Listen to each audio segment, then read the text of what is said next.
하나님께서 저희에게 주시는 말씀은 요한복음 5장 1절부터 9절에 있는 말씀입니다. 요한복음 5장 1절부터 9절에 있는 말씀입니다.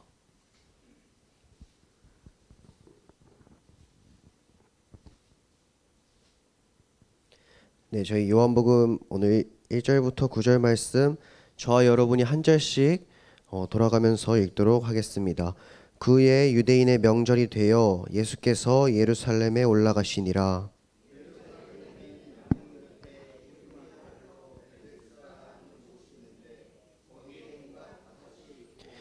그 안에 많은 병자, 맹인, 다리 저는 사람, 혈기 마른 사람들이 누워 물의 움직임을 기다리니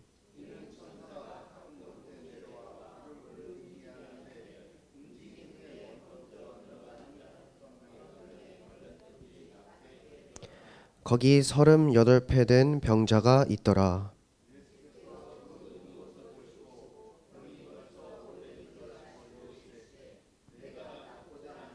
병자가 대답하되 주여 물이 움직일 때 나를 못에 넣어주는 사람이 없어 내가 가는 동안에 다른 사람이 먼저 내려가나이다.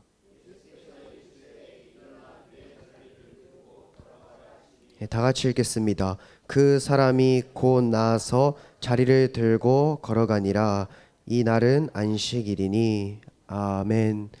잠깐 기도하겠습니다. 하나님 아버지 감사합니다. 이 시간 주의 말씀을 주님께서 우리에게 들려주고 싶으셔서 저희를 이곳에 불러 모아 주신 줄 우리가 굳게 믿습니다.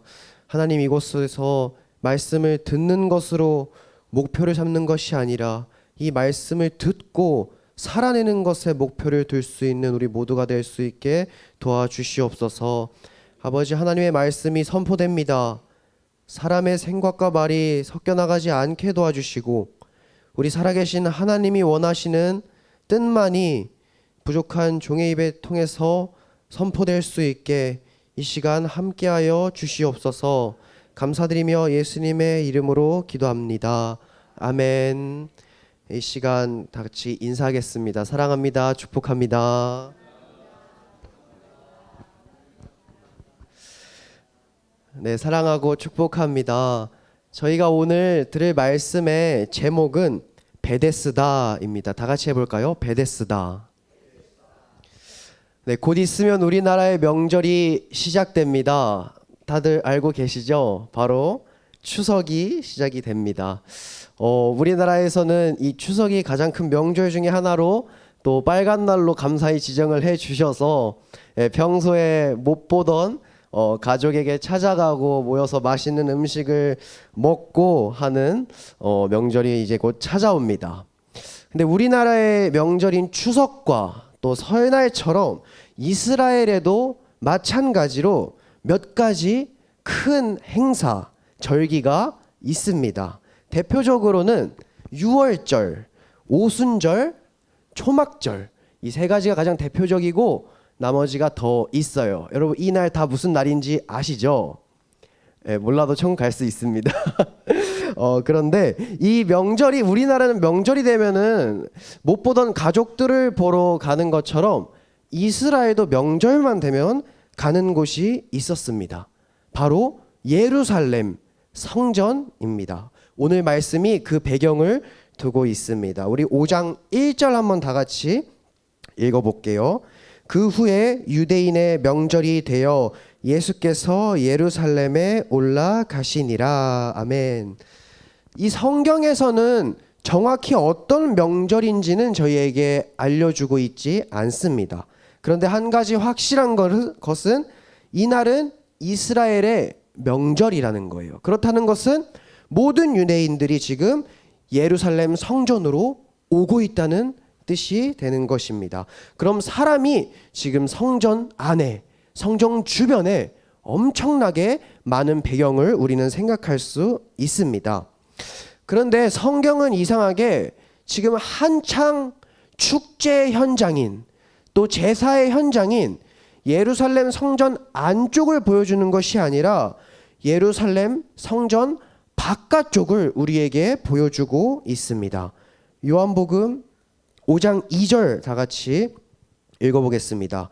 예루살렘에 있는 양문 곁에 히브리 말로 베데스다라 하는 못이 있는데 거기 행각 5이 있고. 아멘.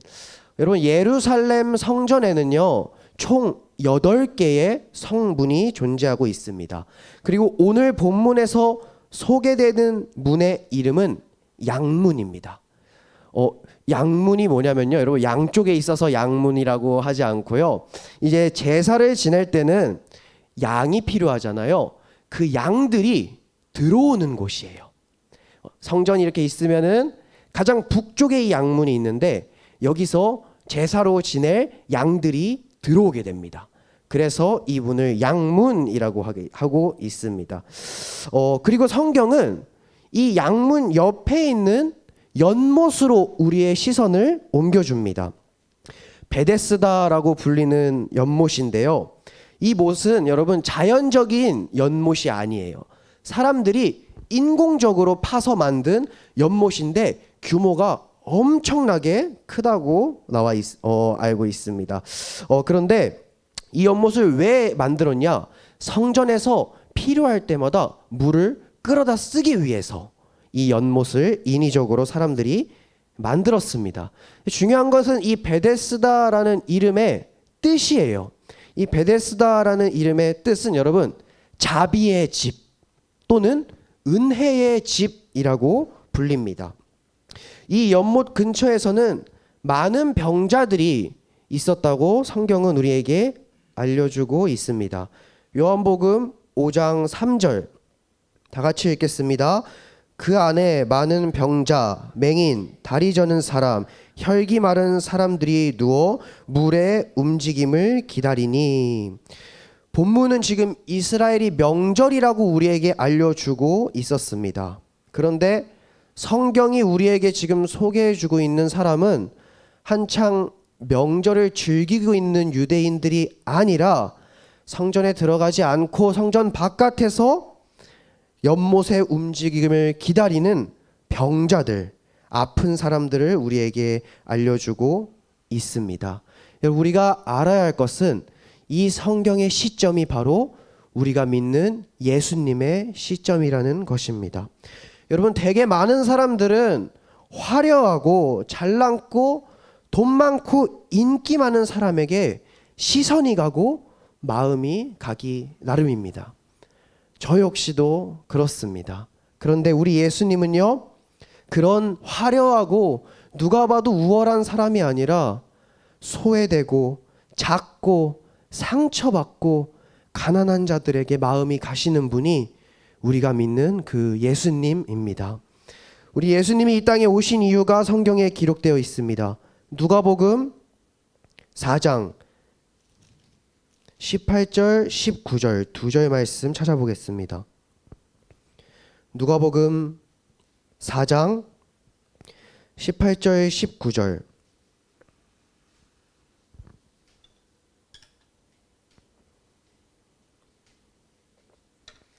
네, 저희 한 목소리로 우리 예수님이 이 땅에 오신 이유를 읽어보겠습니다. 시작. 주의 성령이 내게 임하셨으니 이는 가난한 자에게 복음을 전하게 하시려고 내게 기름을 부으시고 나를 보내사 포로된 자에게 자유를, 눈먼 자에게 다시 보게 함을, 전파하여 눌린 자를 자유롭게 하고 주의 은혜의 해를 전파하게 하려 하심이라 하였더라. 아멘.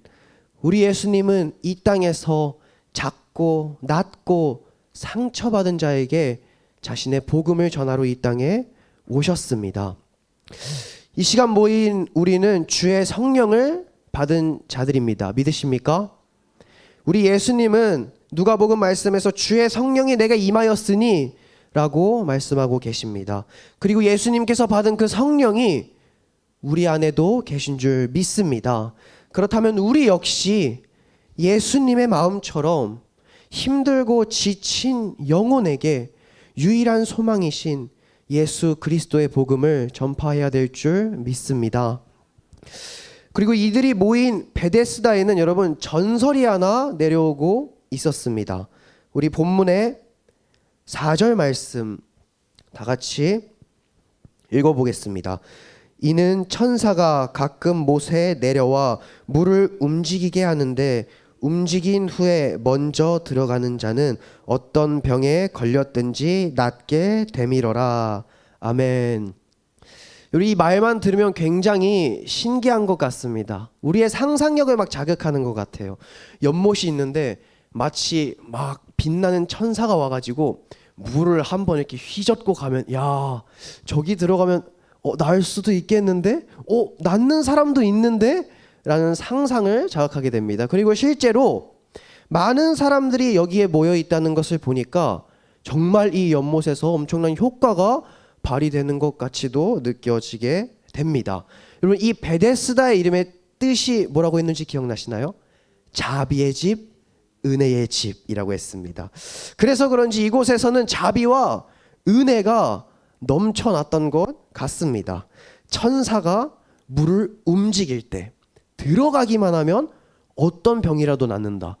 이것만큼 자비와 은혜가 있는 소식이 어디 있을까 우리는 생각하게 됩니다. 여러분, 그런데 문제가 몇 가지 있습니다. 이 천사는 매일 나타나는 것이 아니다.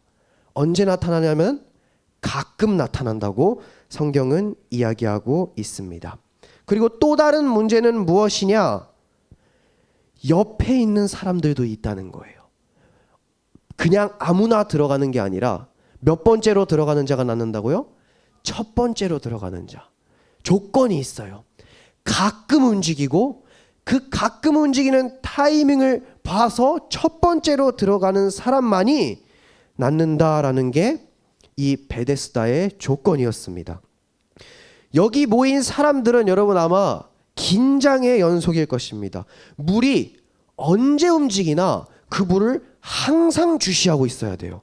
같은 시간에 같은 날에 이 물이 움직이는 게 아니라 가끔이래요. 가끔. 언제 움직일지 모르는 거예요. 항상 이 베데스다 연못을 모든 사람들이 주목하고 있는 거예요. 눈이 빠져라. 이 물이 언제 움직이나. 그리고 내가 가장 먼저 들어가야 되니까 옆 사람들이 여러분 같이 아픈 동료가 아니라 뭐로 느껴지냐?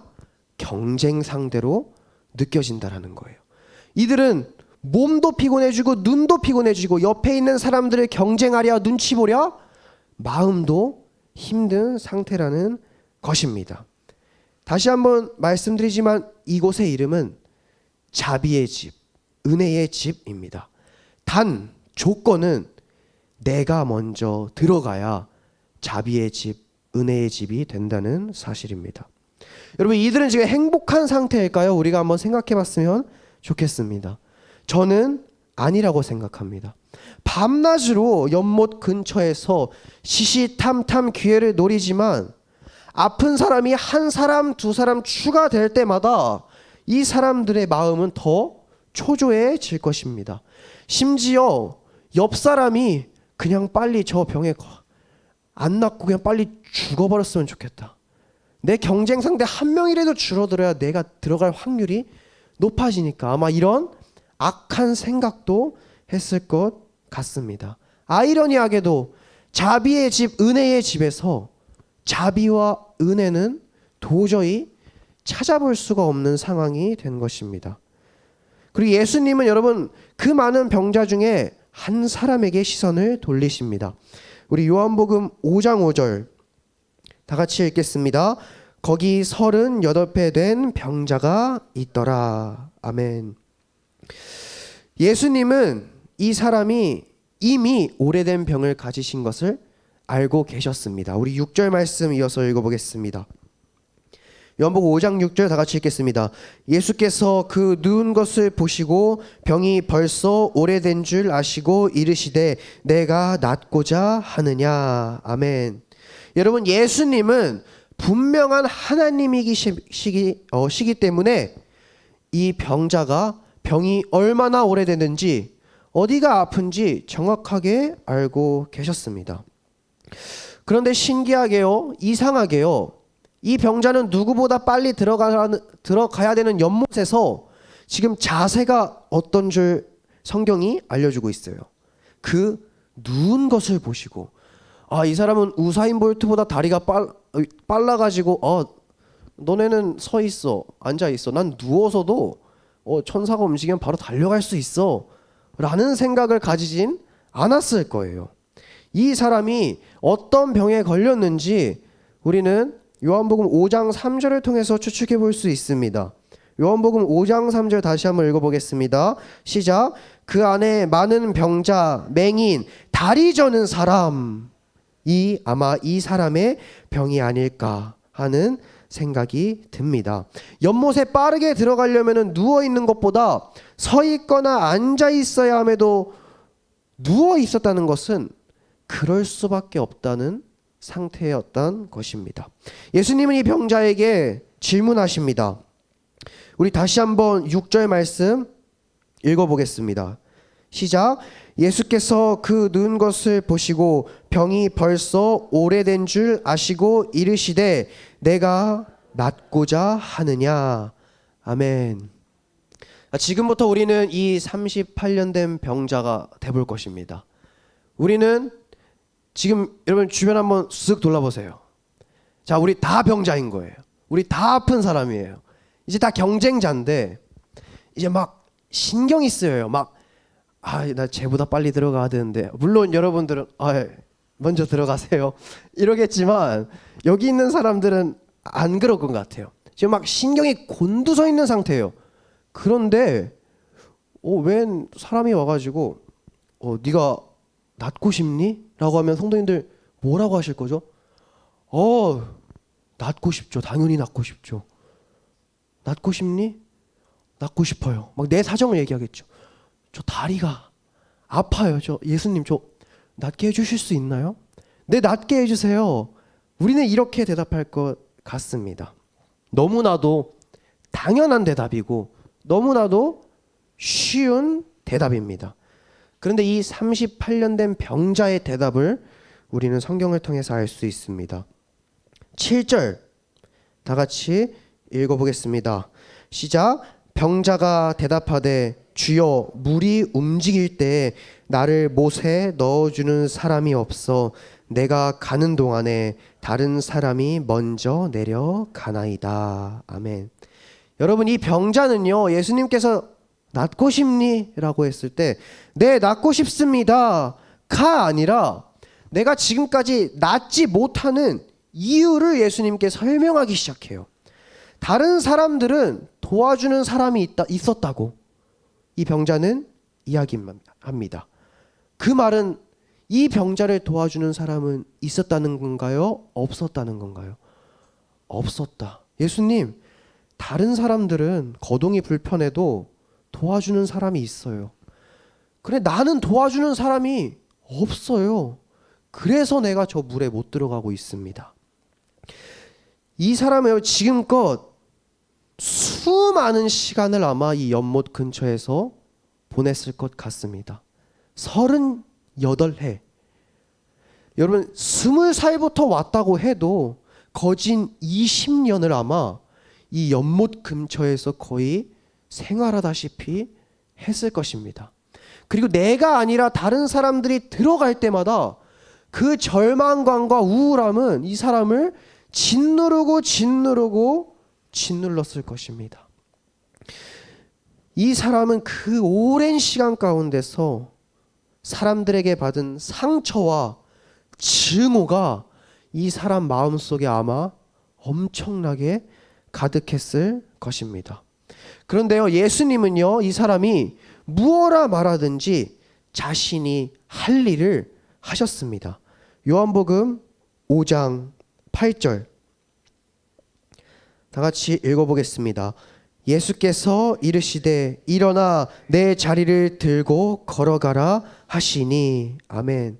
여러분, 이 사람이 낫고 싶습니다, 내 치유해 주세요라고 말하기는커녕 예수님께 이 상황을 설명하고 원망만 하고 아마 화내는 어조로 얘기했을 거라는 생각이 듭니다.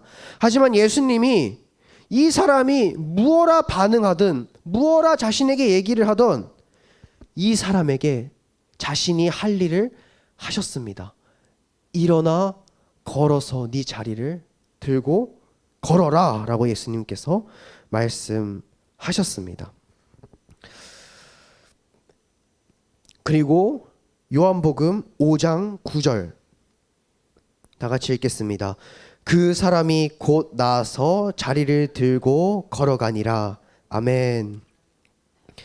여러분, 이 많은 병자는 아까도 얘기했다시피 이 자비의 집, 은혜의 집이라는 연못에서 적어도 10년 이상의 세월을 보냈을 것입니다. 그곳에 있으면서 이 사람이 느낀 것은 여러분, 나을 수 있다는 소망이 아니라 경쟁심, 초조함, 그리고 증오와 절망밖에 없었을 것입니다. 은혜와 자비를 원했지만 예수님이 없는 그곳에서는 자비와 은혜를 도저히 찾을 수 없을 것입니다. 하지만 어느 날 갑자기 내가 원하는 것도 아니었는데 사랑이신 예수님이 그분 앞에 나타난 것입니다. 여러분, 예수님 우리가 아까 봤다시피 아프고 상처받고 억압받고 눌린 사람을 만나기 위해 이 땅에 오셨습니다. 그렇다는 것은 아마 이 베데스다 연못에서 이 38년 된 병자의 마음이 가장 억눌리고 억압받고 상처받고 그런 영혼이었을 것입니다. 예수님은 가장 불쌍한 그 사람에게 나타나신 것입니다. 내가 찾아간 것도 아니고 그분에게 내가 낫게 해달라고 간청한 것도 아니고 그분에게 잘 보이려고 내가 아부한 것도 아니고 어떠한 행동을 한 것도 아닌데 기적이 일어난 것입니다. 이걸 우리는 구원이라고 이야기합니다. 우리가 무언가를 해서 하나님이 우리를 구원해 주신 것이 아니라 우리가 너무 작고 연약하고 이 땅만 바라보고 사는 것이 불쌍해서 사랑이신 하나님이 우리를 먼저 찾아와 주시고 이 말도 안 되는 성경이 믿게 해주시고 우리를 하나님 나라로 구원해 주신 것입니다. 우리 요한복음 5장 8절 말씀 한번 다시 읽어보겠습니다. 요한복음 5장 8절 다시 읽겠습니다. 시작. 예수께서 이르시되 일어나 내 자리를 들고 걸어가라 하시니. 아멘. 여러분, 예수님이 말한 이 8절 말씀에서 일어나라는 단어가 보입니다. 여러분, 이 일어나의 단어에 또 다른 뜻이 놀랍게도 부활입니다. 죽었다 다시 살아나는 상태, 일어나라, 부활을 이야기하고 있습니다. 절망과 좌절과 소망이 없는 삶 속에서, 아무런 소망이 없는 그런 삶 속에서 정말 아무런 값 없이 그 부활이라는 새 생명이 이 38년 된 병자에게, 또한 이 시간 성령 받은 우리에게 직접 찾아오신 것입니다. 이 사람의 비참한 인생이, 소망이 없는 이 인생이 예수님으로 인해 새로운 부활의 삶을 살게 되는 것입니다. 여러분, 이제 명절이 찾아오고 있습니다. 혹시 우리 가족 중에 혹은 우리 지인 중에, 주변 사람 중에 예수님을 모른 채로 이 땅에 소망이 있다 생각해서 이 땅에서 열심히 사는 사람들이, 영혼들이 혹시 있습니까? 우리는 알려줘야 됩니다. 예수님이 없는 그곳에서는 소망과 은혜를 찾을 수가 없습니다. 이 세상 속은 경쟁과 시기와 질투와 다툼뿐입니다. 우리는 예수님을 모르는 영혼에게, 그 상처받고 힘들어하는 영혼들에게 우리 유일하신 소망이신 예수님을 전해줘야 합니다. 주변의 경쟁 속에 갇힌, 또 증오와 상처 속에 갇힌 영혼들이 주변에 있다면 경쟁하지 않아도, 내가 무언가를 하지 않아도 값없이 찾아와 주시는 그 예수님을 우리가 진정한 베데스다, 진정한 자비와 은혜이신 예수님을 우리가 소개해 주었으면 좋겠습니다. 우리가 예수님의 심장을 가지고 그분들에게 전할 때 예수님이 그곳에 반드시 찾아와 주실 줄을 믿습니다. 예수님을 전하는 귀한 도구로 진정한 베데스다인 예수님을 전할 수 있는 우리 모두가 될 수 있기를 소망합니다. 네, 우리 이 시간 하나님 앞에